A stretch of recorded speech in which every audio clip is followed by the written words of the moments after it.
تفسیر قرآن پر مبنی پروگرام قول اللہ میر عدیل عارف کی جانب سے۔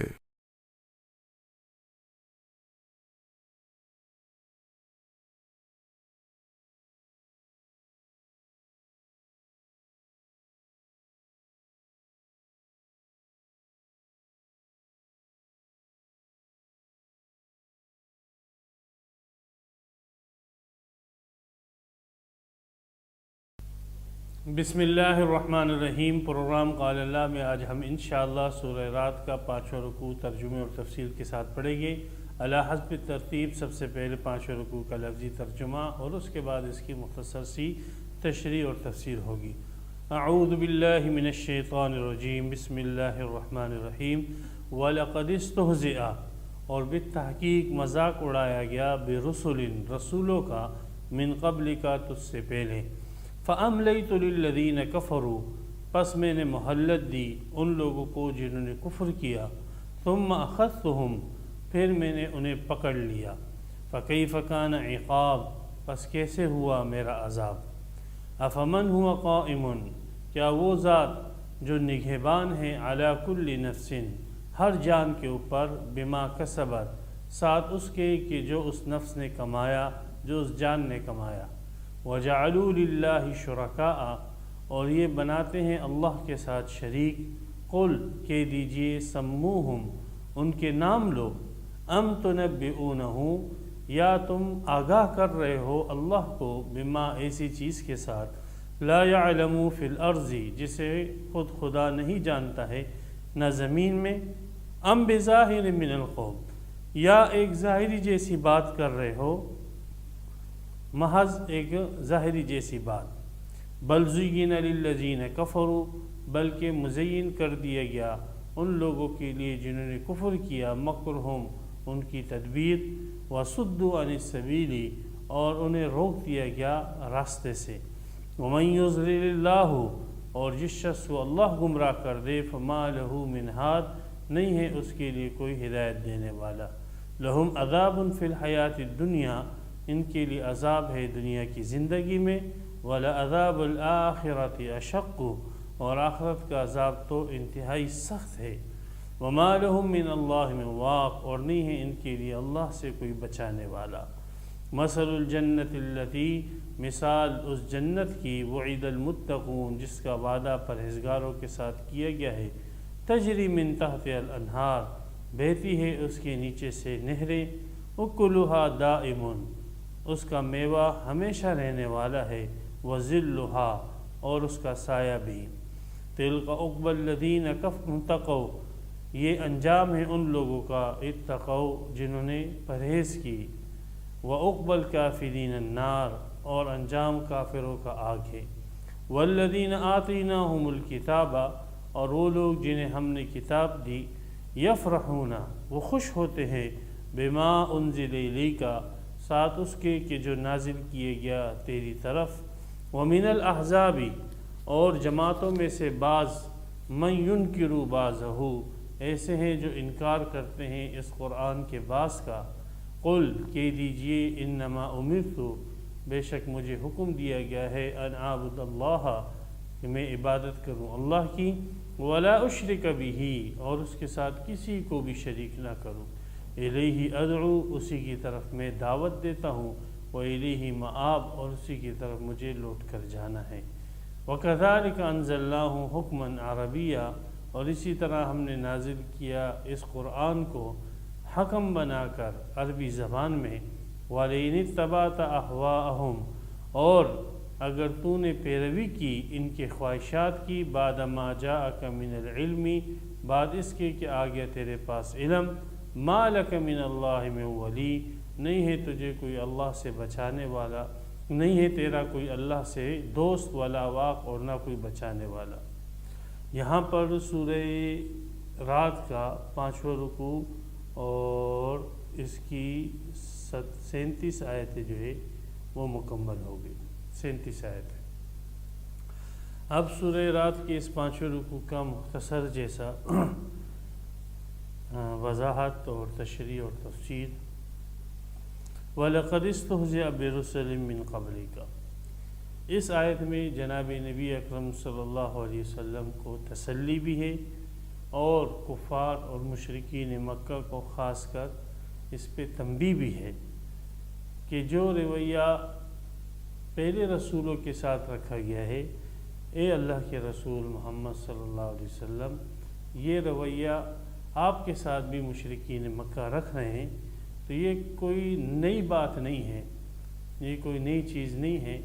آپ سے پہلے رسولوں کا مذاق اڑایا گیا، ان کے انکار کیا گیا اور ان کے ساتھ تمسخر کیا گیا اور ان کو ذہنی اور جسمانی ہر اعتبار سے تکلیف اور اذیت پہنچائی گئی، لیکن ان رسولوں نے اللہ کی دعوت کو نہیں چھوڑا اور وہ آخر تک جمے رہے اور کٹ گئے، شہید ہو گئے، دنیا سے چلے گئے، لیکن جو مشن ان کے حوالے کیا گیا تھا وہ اس مشن کے اوپر مضبوط اور پختگی کے ساتھ گامزندہ ہے۔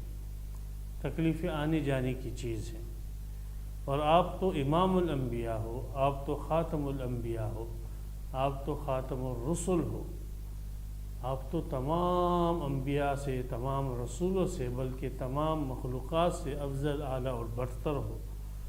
تو جب پہلے رسولوں نے جو آپ سے مرتبے میں کم ہیں، انہوں نے کفار کی ان تکالیف کا مقابلہ کرتے ہوئے اللہ کے پیغام کو ڈنکے کی چوٹ پر پہنچایا، تو آپ تو بطریق اولا اس سے 10 قدم آگے بڑھ کر آپ کو صبر اور استقلال سے کام لینا چاہیے، اور ان کی تکالیف، ان کا تمسخر، ان کے استہزاء کی کوئی پرواہ کیے بغیر اللہ کا پیغام لوگوں تک پہنچانا چاہیے، تاکہ جو روحیں، جو افراد، جو لوگ سعید اور نیک بخت ہیں، ان تک آپ کا پیغام پہنچ جائے اور وہ ہمیشہ کی ناکامی سے، ہمیشہ کی نامرادی سے بچ جائے۔ اور باقی رہی کفار، تو ان کو تنبیہ ہے کہ دیکھیں پہلے قوم سمود نے مذاق اڑایا حضرت صالح علیہ السلام کا، قوم عاد نے مذاق اڑایا حضرت ہود علیہ السلام کا، مدین والوں نے حضرت شعیب علیہ السلام کا، قوم نوح نے حضرت نوح علیہ السلام کا۔ کہاں گئی وہ قوم؟ کیسے اللہ تعالیٰ کی گرفت کے اندر وہ مبتلا ہوئی؟ ہاں یہ ہے کہ جب رسولوں نے، انبیاء نے ان کو دعوت دی، تو ایسے نہیں کہ جیسے نبیوں نے دعوت دی اور قوم نے جھٹلایا، تکذیب کی، ویسے ہی اللہ نے ان کو پکڑ لیا۔ ایسے نہیں، اللہ نے انہیں مہلت دی، سوچنے کی مہلت، فکر کرنے کی مہلت، تدبر کی مہلت۔ کسی کو 20 سال دی، کسی کو 50 سال، کسی کو 100 سال، کسی کو 1000 سال دی، مہلت دی اللہ نے۔ لیکن مہلت کا یہ مطلب نہیں کہ ان کی گرفت نہیں ہوگی، ان کی گرفت ہوئی۔ جب وہ مہلت اللہ کی دی ہوئی ختم ہو گئی تو پھر ان کی گرفت ہوئی۔ تو اے مشرکین مکہ، تمہیں بھی مہلت دی گئی ہے، تم پر اللہ کا عذاب اگر نہیں آ رہا ہے تو اس عذاب کے فی الفور نہ آنے سے تمہیں اس بات پہ، اس غلط خیالی میں مبتلا نہ ہونا چاہیے کہ ہم حق پر ہے اور ہم صحیح ہے اور محمد صلی اللہ علیہ وسلم اور ان کی دعوت غلط ہے۔ اس غلط خیال کے اندر تمہیں مبتلا نہیں ہونا چاہیے، بلکہ اللہ کی گرفت آئے گی۔ مہلت ہے، ڈھیل ہے، تمہیں سمجھنے کا موقع دیا جا رہا ہے، اور یہ ڈھیل اللہ نے دین کو 13 سال نبی اکرم صلی اللہ علیہ وسلم نے مکہ میں دعوت کا کام کیا، نہیں مانا۔ پھر اس سے اگلے سال آپ علیہ السلام جب مدینہ ہجرت کر کے آئے، ہجرت کے دوسرے سال ہی غزوہ بدر ہوا، اور 70 بڑے بڑے سردار اور بڑے بڑے جرنیل، کرنیل اور ان کے بڑے عزت والے لوگ وہ واصل جہنم ہوئے، اللہ کا عذاب ان پر آیا، کافی زخمی ہوئے، مال بھی گیا ان کا، جانیں بھی گئی ان لوگ۔ یہی حال ان کا احد میں ہوا، پھر یہی حال ان کا احزاب میں ہوا، دیگر چھوٹی موٹی جھڑپوں کے اندر بھی یہی ہوا۔ بالآخر 8 ہجری کو جب مکہ فتح ہوا تو یہ سارے صنادید قریش، رؤسائے قریش جو تھے، ان میں سے جو سلنڈر ہو گئے، تسلیم ہو گئے، ان کو معاف کر دیا گیا، اور جنہوں نے مقابلہ کیا انہیں قتل کر دیا گیا۔ اس طریقے سے یہ حرم شریف ابراہیم علیہ السلام کے علاقے کو، جس کی بنیاد توحید پر رکھی گئی تھی، شرک سے ہمیشہ کے لیے پاک کر دیا گیا۔ تو مہلت ختم ہو گئی۔ 8 ہجری تک یہ مہلت دی اللہ نے، اور وہ مہلت ختم ہو گئی۔ تو جب یہ آیت نازل ہوئی وہ مہلت کا دور چل رہا تھا، اس لیے تنبیہ کی، نبی اکرم صلی اللہ علیہ وسلم کو تسلی، اور آپ علیہ السلام کے توسط سے تمام داعیان حق کو اور دین کی طرف دعوت دینے والوں کو یہ تسلی ہے کہ آپ صبر کریں جیسے انبیاء نے صبر کرا۔ فاصبر کما صبر اولو العزم من الرسل وَلَقَدِ اسْتُهْزِئَ بِرُسُلٍ مِّن قَبْلِكَ، آپ سے پہلے بہت سارے رسولوں کا مذاق اڑایا گیا۔ مذاق اڑانا ایک تو انکار ہے، اور ایک انکار سے بڑھ کر پھر مذاق اڑانا۔ نبی اکرم صلی اللہ علیہ وسلم کا مذاق اڑایا گیا، آپ پر فکرے کسے جاتے تھے، آپ کے لیے راستوں میں جو ہے کانٹے بچھا دیے جاتے تھے، آپ کے اوپر گندگی ڈال دی جاتی تھی۔ بخاری شریف میں جو حدیث ہے، سجدے میں تھے کہ مشرکین نے ہوجڑیاں لائی اور آپ علیہ السلام پر ڈال دی۔ یہ ساری تکلیفیں اور سب استہزاء انبیاء کرام کے حالات اگر ہم پڑھیں تو ان انبیاء کرام یہ صبر کے پہاڑ تھے، استقامت کے پہاڑ تھے۔ کیا کچھ نہ کیا قوم نے ان کے ساتھ، اتنا تمسخر، اتنا استہزاء۔ طائف سے بچے پیچھے لگا دی، تالیاں پیٹ رہے ہیں۔ ذرا انسان تصور کرے، ایک آدمی آگے بھاگ رہا ہو، پیچھے لوگ بھاگ رہے ہو، بچے بھاگ رہے ہو، برا بلا کہہ رہے ہو، پتھر مار رہے ہو، اس سے بڑھ کر استہزاء اور کیا ہو۔ رسول پاک صلی اللہ علیہ وسلم، اللہ کی ان کے اوپر اربوں کھربوں رحمت نازل ہو کہ انہوں نے سب کچھ برداشت کیا، اللہ کے دین کے لیے برداشت کیا، اور ان تمام برگزیدہ انبیاء کی ارواح پر اللہ کی کروڑوں رحمتیں ہوں کہ جنہوں نے اللہ کے دین کی سربلندی کے لیے یہ استہزاء، یہ تمسخر اور یہ تکالیف برداشت کی۔ تو بالتحقیق مذاق اڑایا گیا رسولوں کا آپ سے پہلے۔ فَأَمْلَيْتُ، بس میں نے ڈھیل دی، مہلت دی، لِلَّذِينَ كَفَرُوا كَافِرُونَ۔ اللہ کی سنت نہیں ہے کہ جیسے ہی پیغام پہنچا ویسے ہی عذاب آ جائے ان کے اوپر، یہ اللہ تعالیٰ کی سنت نہیں ہے۔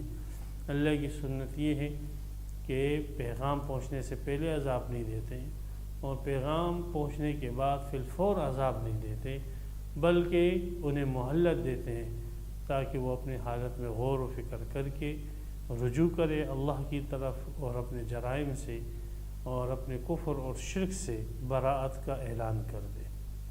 لیکن اس کے باوجود بھی ثم تراخی کے لیے وہ جو مدت تھی بیچ میں، وہ وقت جو دیا گیا تھا وہ گزر گیا، اس کے باوجود یہ لوگ ایمان نہیں لائے، اپنے جرائم سے انہوں نے توبہ نہیں کی۔ اخذتہم، میں نے ان کو پکڑ لیا۔ یہ اللہ کا دستور ہے پھر کہ ظالم کو اللہ چھوڑتے نہیں ہیں، ظالم کی گرفت کرتے ہیں۔ فَكَيْفَ كَانَ عِقَابِ، بس کیسا ہوا میرا عذاب۔ اللہ کا عذاب بڑا سخت ہے۔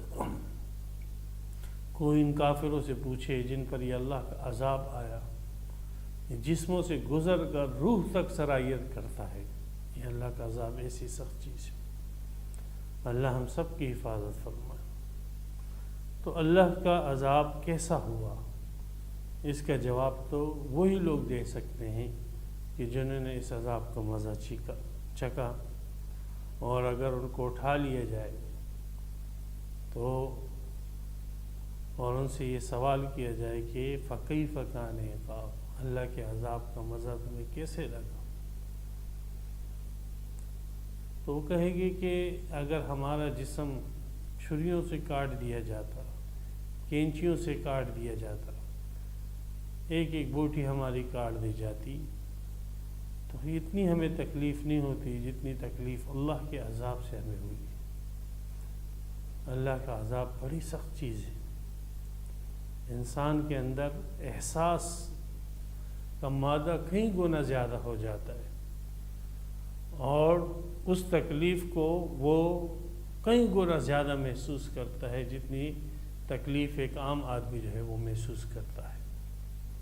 تو فکیف کان عقاب، ایک سوال کے طور پر، ایک سوالیہ نشان کے طور پر یہ سوال اللہ نے چھوڑ دیا، اور جواب اس کا قیامت کے دن یہ کافر ہمیں دیں گے۔ ہم ان سے پوچھیں گے کہ آپ پر اللہ کا عذاب آیا تھا تو آپ نے اس کو کیسا پایا، کیسا محسوس کیا؟ افمن هو قائم على كل نفس بما كسبت۔ پیغمبر کی دعوت کیا ہے؟ توحید کی دعوت ہے۔ کافر اور مشرک بضد ہے شرکیات پر۔ اب جن چیزوں کو تم اللہ کا شریک کر رہے ہو، ذرا ان میں غور و فکر تو کرو کہ وہ اللہ کے ساتھ شریک بننے کی اہلیت بھی رکھتے ہیں کہ نہیں رکھتے ہیں۔ اللہ جس کا علم ایسا ہے، افمن ہوا قائم علی کل نفس، کیا وہ ذات جو کہ نگہبان ہے ہر نفس کے اوپر، ہر انسان پر، ہر مرد پر، ہر عورت پر، ہر بوڑھے جوان پر، ہر ایک کی نگہبانی کر رہے اللہ، بما کسبت، ساتھ اس کے کہ جو وہ نفس کماتا ہے اس کے اعمال کو بھی اللہ دیکھ رہا ہے۔ جیسے سورہ یونس کے اندر یہ مضمون گزرا کہ جب تم کسی عمل کے اندر شروع کرتے ہو تو شروع سے لے کر آخر تک تم اللہ سے مخفی نہیں ہوتے ہو، تمہارا وہ عمل اللہ کے سامنے ہوتا ہے، تمہارے ارادے اللہ کے سامنے، تمہارے عزائم اللہ کے سامنے، تمہارے افعال اللہ کے سامنے۔ تو اللہ تبارک و تعالی ہر نفس کا نگہبان ہے، ہر نفس کے اعمال کو جاننے والا ہے۔ تو جب اللہ جانتا ہے تو مطلب یہ ہے، یہ کنایہ اس بات سے کہ اللہ تعالیٰ ان کے اعمال کا بدلہ بھی دے گا۔ افمن، یہ ایک سوالیہ جملہ ہے، اس کا تقاضا یہ ہے کہ یہاں پر دوسرا جملہ بھی محذوف ہو، کمپیئرنگ کی جا رہی ہے، یہاں پر موازنہ کرایا جا رہا ہے۔ کیا وہ ذات جو ہر نفس کے اوپر قائم ہے، ہر نفس کے اوپر نگہبان ہے، وہ ذات برابر ہو سکتی ہے اس ذات کی کہ جس کے اندر یہ صفات نہ پائی جائے، کہ وہ کسی نفس کے اوپر قائم نہیں ہے اور لوگوں کے اعمال کا اس کو علم نہیں ہے؟ تو کیا ایسے دو ذاتیں جو ہے برابر ہو سکتی ہے؟ اور کیا ایسے افراد کو کہ جو انسان کے حالات سے ناواقف ہے، انسان کے اعمال سے ناواقف ہے، تو اس کو آپ اللہ کا شریک کیسے بنا سکتے ہو؟ آپ اپنی حاجتیں اس سے مانگتے ہو، اپنی ضرورتیں مانگتے ہو، حضرت علی، حضرت حسین رضی اللہ عنہما کو پکارتے ہو، شیخ عبد القادر جیلانی رحمۃ اللہ علیہ کو پکارتے ہو، تو ضروری یہ ہے کہ وہ آپ کے حالات سے واقف ہو۔ سب سے پہلی چیز یہ ہے کہ وہ آپ کے حالات سے واقف ہو۔ وہ تو آپ کے حالات سے ہی واقف نہیں ہے، وہ تو آپ کی اس پکار سے ہی بے خبر ہے، وہ تو جانتا بھی نہیں ہے کہ کوئی اس کو پکار رہا ہے، اور تم اس کو پکار رہے ہو، اور اس کو نہیں پکارتے ہو کہ جو آپ کی تمام حالات سے باخبر ہے، جو آپ کے نفس کا محافظ، نگہبان ہے، جو آپ کے تمام معاملات کو حل کرنے والا ہے، اس کے پاس طاقت، اس کے پاس قدرت، اس کے پاس علم ہے، اور پکارتے ہو ایسوں کو جو تم سے غافل ہے۔ وَهُمْ عَنْ دُعَائِهِمْ غَافِلُونَ، اللہ نے صراحتاً کہ ان کو خبر بھی نہیں ہے اور یہ اس کو پکارتے ہیں۔ اپنی حاجتیں اس سے مانگتے ہیں۔ تو کیا ایسی ذات جو ہر نفس پر نگہبان ہے، اس کے اعمال کو بھی جانتا ہے، وہ برابر ہو سکتا ہے اس ذات کے کہ جس کو کسی نفس کا کوئی علم نہیں ہے، کسی نفس پر وہ نگہبان نہیں ہے؟ جواب واضح ہے کہ دونوں برابر نہیں ہو سکتے اور یہ اس کا شریک نہیں بن سکتا۔ اور یہ جواب خود بھی یہ مشرک مانیں گے۔ ان سے پوچھا جائے حضرت علی، حضرت حسین، شیخ عبد القادر جیلانی یا دیگر ملائک، انبیاء، اولیاء کے متعلق کہ جن کو تم اللہ کا شریک کر رہے ہو، تو کیا ہر دنیا کے ہر فرد کے حال کو یہ جانتے ہیں؟ ہر انسان کی حالت کو یہ جانتے ہیں؟ تو اگر یہ تعصب سے کام نہ لے تو ان کے دل اور ان کے دماغ بھی یہی جواب دیں گے کہ نہیں، یہ تو اپنی دنیاوی زندگی کے اندر بھی لوگوں کے حالات سے آگاہ نہیں تھے، چہ جائے کہ وفات کے بعد یہ لوگوں کے حالات سے آگاہ ہو جائے، لیکن اس کے باوجود وَجَعَلُوا لِلَّهِ شُرَكَاءَ، انہوں نے بنا لی اللہ کے ساتھ شریک، عبادت کے اندر شریک بنا دی، ذات میں شریک بنا دی، صفات میں شریک بنا دیے، دعا کے اندر شریک بنا دیے، اپنی حاجت مانگنے کے اندر شریک بنا دیے، فیصلہ کرنے کے اندر حلال اور حرام کے فیصلہ کرنے میں انہوں نے اللہ کے ساتھ شریک بنا دیے۔ شرکی اقسام ہیں، کسی نے اللہ کی ذات میں شرک کیا، کسی نے اللہ کی صفات میں شرک کیا، کسی نے اللہ کے حقوق میں عبادت کے اندر شرک کیا، کسی نے اللہ سبحانہ و تعالیٰ کی فیصلہ کرنے کی جو اتھارٹی اور طاقت ہے اور اختیار ہے اس کے اندر، کسی نے ندا اور پکار کے اندر شریک کیا۔ شرکی اقسام ہے، تو ان انسانوں نے اللہ کے ساتھ شریک کر لیے۔ قل سمو، ان سے کہو ان کے نام لو، جن کو تم اللہ کا شریک بتا رہے ہو ان کے نام لو، سموہم، ان کے نام لو، اور علل اعلان کہو، دعا مانگو۔ صرف عقیدے تک محدود رکھا ہے آپ نے اس کو کہ شیخ عبد القادر جیلانی رحمۃ اللہ علیہ بھی حاجتیں پوری کرتے ہیں؟ نام لو اپنے عوام کے سامنے، فرض نماز کے بعد دعا آپ کرتے ہو، اللہ سے نہ کرو، شیخ صاحب سے کرو، حضرت علی رضی اللہ تعالیٰ عنہ سے کرو، حضرت حسین سے اپنی حاجتیں مانگو رضی اللہ عنہ۔ سموہم، ان کے نام لو، یا سموہم کے ایک اور معنی ان کی صفات بیان کرو، ان کی کوالٹی بیان کرو، جیسے اللہ کی صفات قرآن بیان کرتا ہے، ان کی صفات بیان کرو، لیکن ان کی صفات بیان نہیں کر سکتے، اس لیے کہ ان کی صفات اگر یہ بیان کریں گے تو پوری حالات اس کی اور پوری سیرت ان کی یہ بتلاتی ہے کہ یہ خود بیچارے محتاج رہے ہیں، یہ خود اللہ سے مانگتے رہے ہیں۔ رسول پاک صلی اللہ علیہ وسلم کی پوری سیرت طیبہ جو تکلیف پریشانی استہزاء گزری ہے رسول پاک صلی اللہ علیہ وسلم کے ساتھ، آپ خود اللہ سے مانگتے رہے ہیں۔ آپ علیہ الصلوۃ والسلام نے کبھی بھی آدم علیہ السلام، نوح علیہ السلام، ابراہیم، موسیٰ، عیسیٰ علیہ الصلوۃ والسلام، کسی نبی سے کچھ بھی نہیں مانگا، اور نہ امت کو یہ تعلیم دی کہ انبیاء سے مانگو، نہ یہ تعلیم دی کہ مجھ سے مانگو، بلکہ ہمیشہ سب کو یہ تعلیم دی، اذا استعنت فاستعن باللہ، جب مدد مانگنی ہو تو صرف ایک اللہ سے مدد مانگو، وَإِذَا دَعَوْتَ فَادْعُ اللَّهَ، جب پکارنا ہو تو صرف ایک اللہ کو پکارو، ان کی صفات بیان کرو۔ حضرت علی شہید نہیں ہوئے، حضرت حسین رضی اللہ عنہ پورے خاندان سمیت شہید نہیں ہوئے، ان کی صفات بیان کرو، شیخ عبد القادر جیلانی کے حالات بیان کرو، ان کی کتاب غنیت الطالبین کو لوگوں کے سامنے فتول غیب کو بیان کرو۔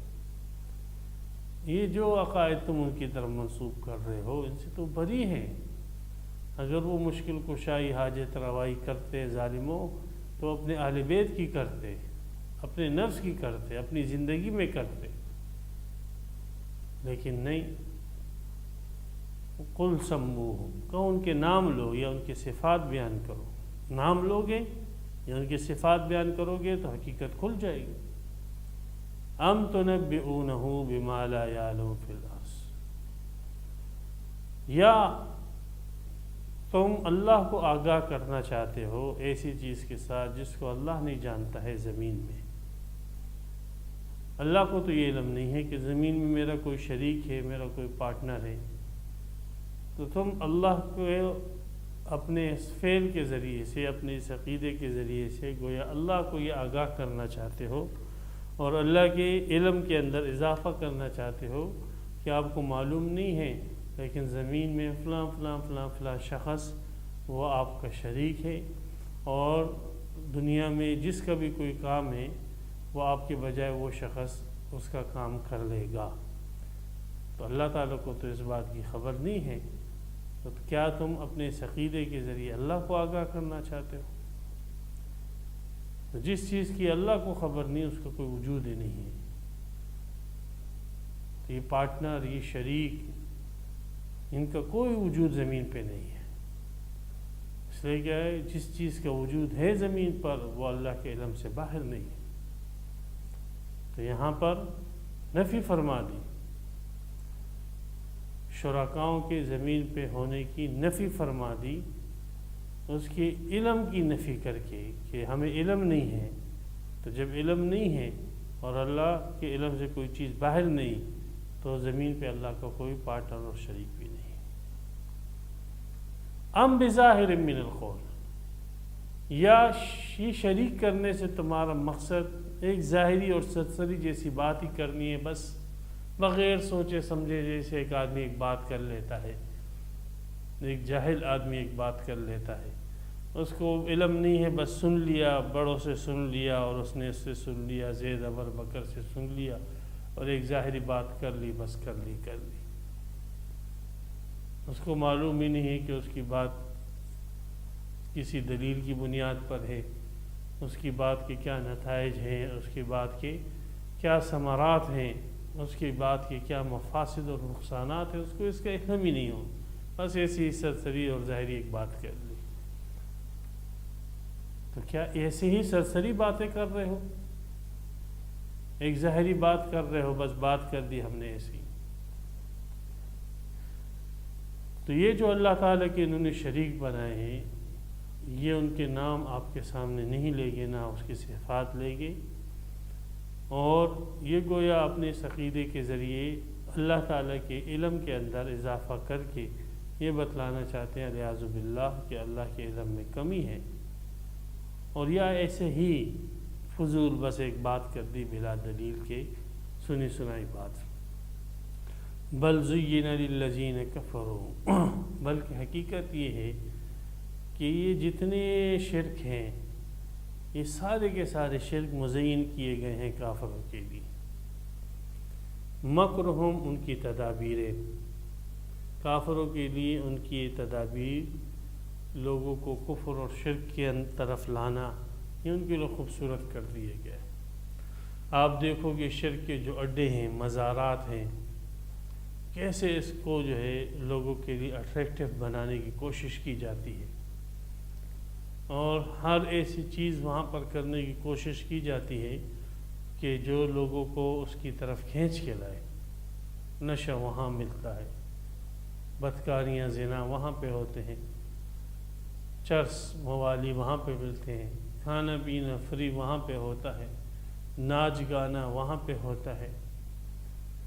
غرض کوئی بھی ایسی چیز جو انسان کو متاثر کرے وہ آپ کو جو ہے ان شرک کے اڈوں پر مل جائے گی آسانی سے۔ تو کافروں کے لیے ان کی ان تدابیر کو اور ان کے ان مکر کو مزین کر دیا گیا، خوبصورت کر دیا گیا۔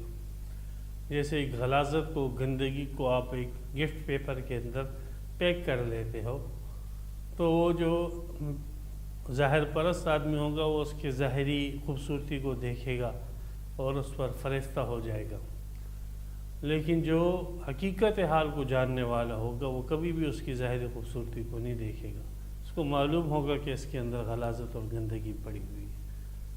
تو مزین کر دیا گیا کافروں کے لیے مکرہم، ان کا یہ مکر، ان کا یہ تدبیر، یعنی ان کا یہ شرک کو مزین کیا گیا۔ شیطان اور اس کے چیلوں نے ان کے لیے خوبصورت بنا دیا۔ شرک کی کسی بھی قسم کو آپ لے لو، جمہوریت کو آپ لے لو، کتنا خوبصورت کر کے جو ہے، اور خوبصورت الفاظ، خوبصورت جملوں کے اندر یہ دنیا کا سب سے بڑا شرک یہ انسانوں کے اندر داخل کر دیا گیا۔ وطن پرستی کا شرک انسانوں کے اندر داخل کر دیا گیا، خوبصورت ٹائٹل کے ساتھ، پرکشش گانوں کے ساتھ، ترنم کی نظموں کے ساتھ اور زوردار تقاریر کے ساتھ ماحول کریٹ کیا گیا، ڈرامے بنائے گئے، فلمیں بنائی گئی وطن کے اوپر۔ تو یہ سب اس قسم کی شرکیات کو یاد رکھیں، انسانوں کے اندر ایسے نہیں بلکہ مزین کر کے داخل کیا جاتا ہے۔ یہاں پہ مکرہم سے مراد ان کا شرک ہے، کافروں کے لیے ان کے مکر یعنی شرک کو جو ہے مزین کیا گیا۔ شرک مکر کہا، یہ تدبیر ہے ان کی، شرک ان کی ایک تدابیر ہے، اس لیے کہ شرک شیطان کے سب سے بڑا جو ہے تدبیر ہے، اور اس کے ذریعے انسان کو روک دیتا ہے کس چیز سے؟ وَصُدُّوا عَنِ السَّبِيلِ، اور یہ روک دیے گئے ہیں سیدھے راستے سے، جو اللہ کا راستہ تھا، رسول کا راستہ تھا، کامیابی کا راستہ تھا، ان کو اس راستے سے روک دیا گیا۔ وَمَن يُضْلِلِ اللَّهُ فَمَا لَهُ مِنْ هَادٍ، اور جس کو اللہ گمراہ کرے اس کو کوئی ہدایت نہیں دیتا۔ اللہ کس کو گمراہ کرتا ہے؟ جو گمراہی کے اسباب اختیار کرے۔ اب ایک شخص نے گمراہی کے اسباب اختیار کر لیے ہیں تو اللہ تو کریٹر ہے، خالق ہے، اللہ اس کو گمراہی پیدا کرے گا اور اس کو گمراہ کرے گا۔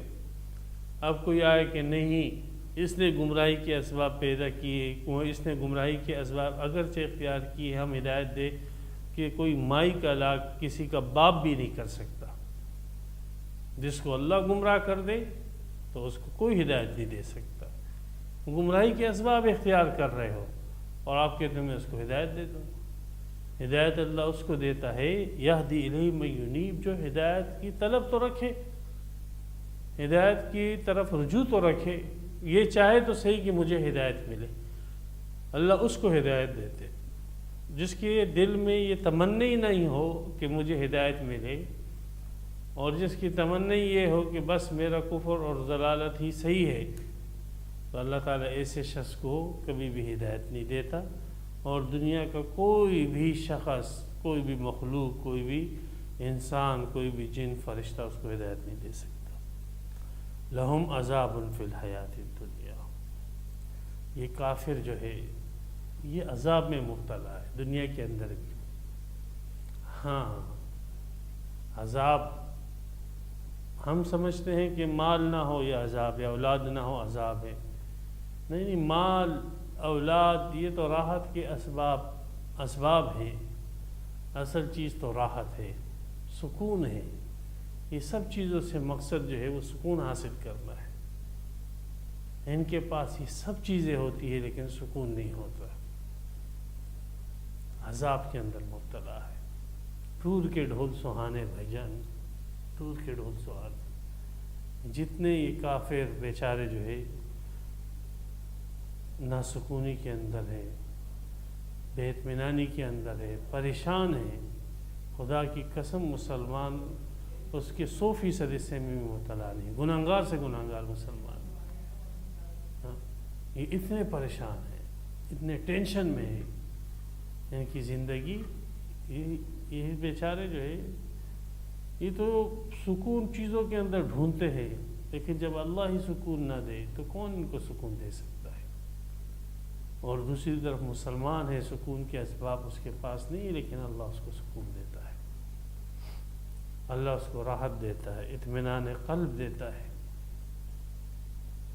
تو لہم عذاب فی الحیات الدنیا، دنیا کی زندگی میں ان کے لیے عذاب، وعذاب الآخرت اشق، ہاں آخرت کا عذاب وہ تو بہت ہی زیادہ سخت ہے، مشقت والا ہے، بہت ہی زیادہ۔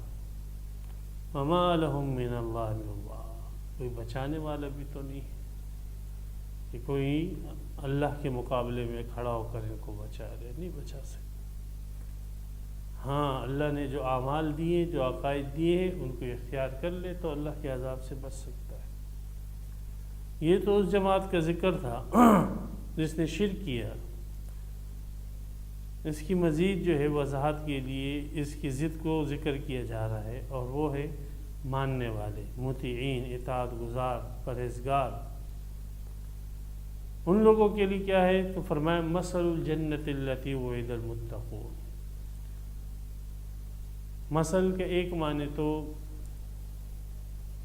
صفت کے آتے ہیں کہ جنت کی صفت جس کا وعدہ کیا ہے متقین کے ساتھ، جنت کے حالات، جنت کی صفات جس کا متقین کے ساتھ وعدہ ہے، وہ جنت ایسی ہے کہ تجری من تحت الانہار، اس کے نیچے سے نہریں بہتی ہوگی۔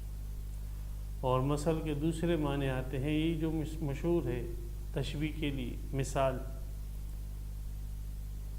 تو جنت جو ہے ہماری عقلوں سے وراء الورا ہے، بہت دور ہے اللہ کی وہ نعمتیں، ما لا عین رأت ولا اذن سمعت ولا خطر بقلب بشر، نہ آنکھوں نے سنا، نہ آنکھوں نے دیکھا، نہ کانوں نے سنا، نہ کسی انسان کے دل پر اس کا وہم و گمان آیا۔ یہ جنت ہے۔ لیکن اس جنت کی تشبیہ اگر دی جا سکتی ہے تو باغات کے ساتھ دی جا سکتی ہے، دنیا کے باغات کے ساتھ۔ تو دنیا کے باغات دیکھ کر آپ کو ایک گنا جنت کا تصور حاصل ہو جائے گا، اگرچہ اس کی حقیقت اس سے بالکل الگ ہے۔ تو مثل کے دوسرے معنی تشبیہ کے بھی کیے گئے، مثال کے بھی۔ تو صفت حالات اس جنت کی جس کا متقین کے ساتھ وعدہ کیا ہے، اس کے نیچے سے نہریں بہتی ہوگی، اکلھا دائم، اس کا میوہ اور اس کا پھل جو ہے وہ دائمی ہے، ہمیشہ ہمیشہ کی، اربوں خربوں سال، بس وہاں پہ کوئی اینڈنگ نہیں ہے، کوئی اختتام نہیں ہے، ہمیشہ ہمیشہ کی زندگی ہے۔ اکلھا دائم، کبھی فنائیت نہیں ہے۔ وظلھا، اور اس کا سایہ بھی ایسے ہی ہے۔ اس میں رد ہے جہمی فرقے کا، جو یہ کہتا تھا کہ جنت ایک وقت ایسے آ جائے گا کہ فنا ہو جائے گی۔ فرمایا نہیں، اکلھا دائم، اس کا پھل ہمیشہ ہے، تو وہ جنت کیسے ہمیشہ نہیں ہوگی؟ پھل کی ہمیشگیری نوع کے اعتبار سے ہے، افراد کے اعتبار سے نہیں۔ افراد تو ختم ہو جائے گی، نوع ختم نہیں ہوگی۔ اس کی صورت یوں ہے جیسے حدیث میں ہے، حضرت ثوبان رضی اللہ تعالیٰ کی روایت ہے طبرانی شریف میں، ابن کثیر نے نقل کی ہے کہ نبی اکرم صلی اللہ علیہ وسلم فرمایا جنتی ایک میوہ، ایک پھل کھا لے گا، توڑے گا، وہ کھائے گا، اسی جگہ پر دوسرا پھل پھر فور جو ہے نکل آئے گا۔ تو وہ فرض تو ختم ہو گیا، اس نے کھا لیا، لیکن وہ نوع ختم نہیں ہوئی، اس کی جگہ دوسرے پھل نہیں دی۔ اسی طرح ابن مسعود رضی اللہ تعالیٰ کی روایت ہے کہ جنتی جو ہے وہ ایک پرندے کو دیکھے گا اور اس کے کھانے کی تمنا کرے گا، وہ تیار ہو کر جیسے اس نے چاہا ہوگا ویسے تیار ہو کر وہ پرندہ کھانے کی صورت میں اس کے سامنے ہو، یہ اس پرندے کی گوشت کو کھائے گا اور ہڈیاں پھینک دے گا، وہ ہڈیاں دوبارہ جو ہے پرندہ بن کر اڑے گی۔ تو اس کا ہمیشہ ہمیشہ رہنا افراد کے اعتبار سے نہیں کہ کوئی اشکال کرے پھر جنتی کیسے وہ کھائے گی پیے گی، تو افراد تو فنا ہوگی لیکن وہ نوع اس کی ہمیشہ باقی رہے گی۔ سائے کے متعلق حدیث ہے، نبی اکرم صلی اللہ علیہ وسلم فرمایا کہ جنت کے ایک درخت کا سایہ اتنا طویل ہے، اتنا طویل ہے کہ اگر ایک تیز رفتار گھوڑا جو ہے وہ دوڑتا رہے تو اس کو 500 سال لگ جائے دوڑ میں، بعد میں آتے 200 سال لگ جائے، تو بھی وہ اس کا سایہ ختم نہ ہو، اس درخت کا سایہ۔ یہ تو درخت کے سائے کی بات ہے۔ اور جنت جو ہے پوری کی پوری ایک چھاؤں کی جگہ ہوگی، جیسے صبح کا سما ہوتا ہے اس قسم کا وہاں پر موسم ہوگا ہر وقت۔ ایک دیہاتی نے پیغمبر علیہ السلام سے پوچھا کیا جنت میں انگور ہوگی؟ آپ نے فرمایا جی ہاں وہاں انگور بھی ہوگی۔ اس نے پوچھا کہ اس کا گچھا کتنا بڑا ہوگا؟ تو آپ علیہ السلام فرمایا گچھا اس کا اتنا بڑا کہ اگر ایک کوا، تیز رفتار کوا، وہ اڑے اپنی پوری تیزی سے 1 مہینے تک مسلسل، تو بھی جو ہے وہ اس گچھے کی مقدار ختم نہ ہو، اتنا بڑا اور طویل گچھا ہوگا۔ اب خود اندازہ لگائیں جنت کی نعمتیں کیسے ہمارے خیال میں اور تصور میں آ سکتی۔ آپ علیہ السلام نماز پڑھا رہے تھے، نماز کے دوران آپ آگے ہوئے پھر پیچھے ہوئے۔ صحابہ نے پوچھا یا رسول اللہ، آپ نماز میں آپ آگے ہو گئے تھے پھر پیچھے ہو گئے تھے؟ آپ علیہ السلام فرمایا جی ہاں، میرے سامنے جنت ظاہر کی گئی، میں نے دیکھا انگور کا ایک خوشہ تھا، تو میں نے چاہا کہ اس کو ہاتھ بڑھا کر توڑ دوں، تو مجھ سے وہ روک دیا گیا، اور اگر اس کو میں توڑ کر دنیا میں لے آتا تو وہ قیامت تک وہ ختم نہیں ہوتا۔ تو یہ دائمی ہے، جنت دائمی چیز ہے۔ اکلھا دائم، اس کا میوہ دائمی ہے، وظلھا، اور اس کا سایہ بھی دائمی ہے۔ تلک عقبی الذین اتقوا، یہ انجام ہے پرہیزگار لوگوں کا۔ وعقبی الکافرین النار، اس کی ضد کافروں کا جہنم اور آگ جو ہے وہ انجام۔ والذین آتیناہم الکتاب، نبی اکرم صلی اللہ علیہ وسلم کو مزید تسلی ہے کہ اگر یہ مشرکین مکہ آپ کی دعوت کو اور قرآن کو نہیں مانتے، نہ مانیں، لیکن جو اہل علم ہیں، اہل کتاب میں سے اور حق کے طالب ہیں، وہ آپ کے ساتھ کھڑے ہوں گے اور آپ کا ساتھ دے گے۔ اور ایسا ہوا، اہل کتاب میں سے جو منصف مزاج لوگ تھے، جیسے یہودیوں میں سے عبداللہ ابن سلام رضی اللہ تعالیٰ عنہ، عیسائیوں میں سے نجاشی اور اس کے جو فرستادے تھے یہ، اور اس طریقے سے دیگر بہت سارے اہل کتاب، حضرت سلمان فارسی رضی اللہ تعالیٰ عنہ جو کئی اہل کتابوں سے ہو کر آئے تھے، اس طریقے سے اور بھی صحابہ کرام، حضرت ابی بن کعب رضی اللہ تعالیٰ عنہ اور متعدد صحابہ کرام، یہ اہل کتاب تھے اور مسلمان ہوئے، اور ایسے مسلمان ہوئے جیسے 7ویں سپارے کے شروع میں وَإِذَا سَمِعُوا مَا أُنزِلَ إِلَى الرَّسُولِ تَرَىٰ أَعْيُنَهُمْ تَفِيضُ مِنَ الدَّمْعِ مِمَّا عَرَفُوا مِنَ الْحَقِّ، جب یہ قرآن سنتے تو ان کی آنکھوں سے آنسو بہہ پڑتے، وجہ اس کی کہ حق کو انہوں نے پہچان لیا۔ تو اگر یہ مشرکین مکہ نہیں مان رہے ہیں تو نہ مانیں۔ والذین آتیناہم الکتاب، وہ لوگ جو اہل علم ہیں، اہل کتاب ہیں، یفرحون بما انزل الیک، وہ خوش ہوتے ہیں اس کے ساتھ جو آپ کی طرف نازل کیا گیا، اس لیے کہ بنیادی مضامین تو سب کے ایک ہیں۔ ہاں ومن الاحزاب من ینکر بعضہ، بعض جماعتوں میں سے ایسے بھی ہیں جو اس کے بعض حصے کا انکار کرتے ہیں، اور وہ بعض حصہ جس کا وہ انکار کرتے ہیں وہ عموماً وہ حصہ ہوتا ہے کہ جس میں ان کے مفادات کا ٹکراؤ آ جاتا ہے، جس میں ان لوگوں کی حقیقت کی کلی کھول دی گئی جاتی ہے، جن میں ان کے برے عقائد اور نظریات کی تردید کی جاتی ہے۔ مثلا حضرت عیسیٰ علیہ السلام کی صحیح جو ہے صحیح مقام جب متعین کیا جاتا ہے تو یہ بات جو ظالم اور ناحق عیسائی ہوتے ہیں ان کو برداشت نہیں ہوتی، وہ اس کا انکار کرتے ہیں۔ حضرت سلیمان، حضرت داؤد علیہ السلام کا جب مقام نبوت متعین کیا جاتا ہے تو یہ بات یہودیوں کو برداشت نہیں ہوتی۔ اسی طریقے سے بہت ساری شرکیات کی جب تردید ہوتی ہے، کفریات اس کی تردید ہوتی ہے، تو یہ چیزیں جو ہے ان کو برداشت نہیں ہوتی، اس کا وہ انکار کرتے ہیں۔ باقی بنیادی مضامین جو ہے وہ تو توحید، رسالت، بنیادی مضامین ہیں، ایک توحید ہے، ایک رسالت ہے اور ایک آخرت ہے۔ تو یہ بنیادی مضامین تو تورات، زبور، انجیل، قرآن مجید سب کے ہیں۔ قل کہہ دو بنیادی مضامین قرآن کے بھی یہی ہے، انما امرت ان اعبد اللہ، مجھے حکم دیا گیا ہے کہ میں اللہ کی عبادت کروں، ولا اشرک بہ، اس کے ساتھ شریک نہ کروں۔ یہ توحید آ گئی اس میں، اور سابقہ کتابوں میں اتفاق۔ الیہ ادعو، اسی کی طرف میں دعوت دیتا ہوں، اللہ کی طرف دعوت دیتا ہوں، اس میں رسالت آ گئی۔ وَإِلَيْهِ مآب، اور اسی کی طرف مجھے لوٹ کر جانا ہے، اس میں آخرت آ گئی۔ تو یہ بنیادی مضامین تینوں جو ہے یہاں پر جمع ہو گئے۔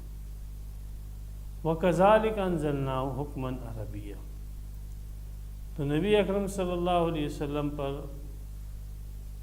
قرآن کا آنا کوئی اچنبھے کی بات تو نہیں، اور نبی اکرم صلی اللہ علیہ وسلم پر نئے احکامات اور نئی زبان میں نئی کتاب کا آنا کوئی اچنبھے کی بات تو نہیں ہے۔ حضرت موسیٰ علیہ السلام، حضرت عیسیٰ علیہ السلام، داؤد علیہ السلام، ابراہیم علیہ السلام پر جو کتابیں نازل ہوئی ان کے موقعوں کے حساب سے نازل ہوئی تھی اور ان کی زبانوں میں نازل ہوئی۔ تو اسی طرح وَكَذَلِكَ، جیسے سابقہ انبیاء پر کتابیں نازل ہوئی، اسی طرح انزلناہ، ہم نے اس قرآن کو نازل کیا حکماً، جیسے سابقہ کتابیں کوئی درخواست نہیں ہوتی تھی اللہ کی، ایک آرڈر ہوتا تھا، ایک فرمان ہوتا تھا، ایک حکم نامہ ہوتا تھا، اسی طرح قرآن مجید بھی ایک حکم نامہ ہے، کوئی درخواست نہیں ہے کہ آپ اگر یہ کر لو تو بہت اچھی بات ہے، آپ ہمارے بھائی ہو وغیرہ، نہیں، آپ نے کرنا ہے، یہ آپ کی ڈیوٹی ہے، آپ کے فرائض میں سے آپ نے یہ کام کرنا ہے۔ حکماً، آرڈر، فرمان ہے۔ قرآن کو درخواست کے طور پر تھوڑی بھیجا گیا ہے، آرڈر کے طور پہ فرمان جاری کرنا ہے، اس پر عمل کرنا ہے آپ نے۔ عربی، عربی زبان میں، عربی نبی پر اترے گا تو عربی زبان، عربی قوم میں اترے گا تو عربی زبان۔ تو یہ تو توحید، رسالت، آخرت اور اس بات کتاب جو بنیادی مضامین سابق وہ تو اس میں بھی ہیں، اور باقی فروعی احکامات تو تبدیل ہوتے رہتے ہیں، جیسے زبان تبدیل ہوئی ہے ایسے فروعی احکامات تبدیل ہوتے ہیں۔ وَلَئِنِ اتَّبَعْتَ أَهْوَاءَهُمْ بَعْدَ مَا جَاءَكَ مِنَ الْعِلْمِ، اب علم یہ ہے جو محمد صلی اللہ علیہ وسلم پر نازل ہوا، اور اب وہی چیز جو ان کے پاس تھی، اہل کتاب کے پاس، وہ علم تھا لیکن اب علم نہیں ہے، اب وہ خواہش پرستی بن گئی۔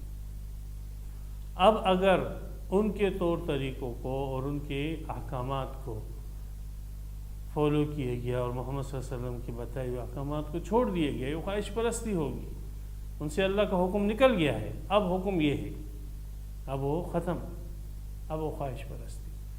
اب کوئی بیت المقدس کی طرف منہ کر کے نماز پڑھتا ہے تو وہ ہدایت یافتہ ہونے کے بجائے گمراہ اور ضال ہے۔ اب اگر کوئی شخص اونٹ کے گوشت کے نہ کھانے کو اچھا اور ثواب کا کام سمجھتا ہے، وہ گمراہ اور ضال ہے۔ اب اگر کوئی شخص حضرت موسیٰ علیہ السلام کے شرعی احکامات پر عمل کرتا ہے جو ہماری شریعت کے ہٹ کر ہے، تو وہ شخص گمراہ اور ضال ہے۔ آپ علیہ السلام نے فرمایا لَوْ كَانَ مُوسَىٰ حَيًّا لِمَا وَسَعُهُ إِلَّا اتِّبَاعِي، اگر موسیٰ علیہ السلام بھی حیات ہوتے تو ان کے لیے بھی میری پیروی کے بغیر اور کوئی راستہ نہ ہوتا، وہ بھی میری پیروی کرتے۔ اور ایک اور حدیث میں آپ علیہ السلام نے فرمایا اگر موسیٰ علیہ السلام زندہ ہوتے اور تم اس کی اتباع کرتے میرے بجائے تو گمراہ ہو جاتے۔ پیغمبر کی اتباع کرنا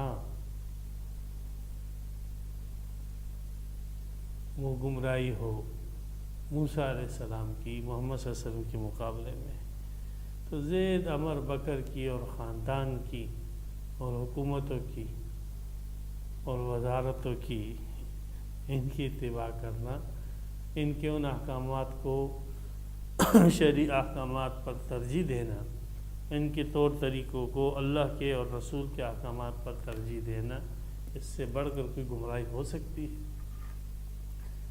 تو علم اب یہ ہے محمد صلی اللہ علیہ وسلم کے پاس ہے، جو قرآن حدیثی علم ہے۔ اب وہ سب چیزیں خواہش پرستی، تو وَلَئِنِ اتَّبَعْتَ أَهْوَاءَهُمْ، اگر تو نے ان کی خواہشات کی پیروی کی، بعد ما جاءك من العلم، بعد اس کے کہ آگے تیرے پاس علم، ما لك من اللہ من ولی ولا واق، تو اللہ کے مقابلے میں پھر نہ تیرا کوئی دوست ہے، کوئی ولی اللہ تیرا ساتھ نہیں دے گا، کوئی ولی تیرے ساتھ نہیں، نہ شیخ عبد القادر جیلانی ہوگا، نہ حضرت علی ہوگا، نہ حضرت حسین ہوگا، ولا واق، اور تجھے کوئی بچانے والا نہیں ہوگا، محمد صلی اللہ علیہ وسلم بھی تجھے نہیں بچا پائے گی اگر تو نے اللہ کے مقابلے میں اغیار کے طور طریقوں کو، اللہ کے حکموں کے مقابلے میں انسانوں کے طور طریقوں کو ترجیح دی۔ یہاں پر سورہ رات کا 5واں رکوع اور 37 آیتیں تام ہوئی۔ اللہ تعالی ہمیں توحید کے ساتھ وابستہ رکھے، اور شرک اور شرک کی تمام اقسام اور ظاہری باطنی چھوٹے بڑے ہر قسم کے شرک سے ہمیں ہماری آل اولاد کو محفوظ رکھے، اور اسی پر ہم سب کو موت عطا فرمائے۔ وآخر دعوانا الحمدللہ رب العالمین۔ تفسیر قرآن پر مبنی پروگرام قول اللہ میر عدیل عارف کی جانب سے